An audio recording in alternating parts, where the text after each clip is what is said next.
কি বনাইছে আপোনালোকক দেখাম দেই। এইফালে বনালোঁ কেবেজ ভাজি, কম পৰিমাণে বনাইছোঁ যিহেতু কেবেজ চবে নাখায়। আৰু এইফালে বনালোঁ চেলেড বনাইছোঁ, লগতে এইফালে পাভ মাছ ফ্ৰাই কৰি থৈছোঁ, যোনে মাংস নাখায় সিহঁতৰ কাৰণে, মাহঁতৰ কাৰণে। এইফালে ডাল বনাইছোঁ আৰু এইটোতো ভাত আৰু নেদেখালে হ'ব। তাৰপিছত এইফালে বনাইছোঁ গুটিৰ কাৰণে আপোনাৰ শিঙি মাছ বনাই থৈছোঁ। এইফালে বনাইছোঁ মাহঁতৰ কাৰণে গাহৰি লাই বইল বনাই আছোঁ। এইফালে বনাইছোঁ পাভ মাছ দুজনী, অলপ মাগুৰ এটা বনাই দিছোঁ। আৰু আমি বনাম কি জানে, এইখিনি লাই থৈ দিছোঁ গাহৰি লগত বনাবলৈ লাগি আছে। কাটিছা পাৰিছা?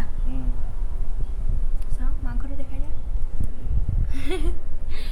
কাটি আছে। আমাৰ গাহৰি খালে দেৰি হৈ যাব।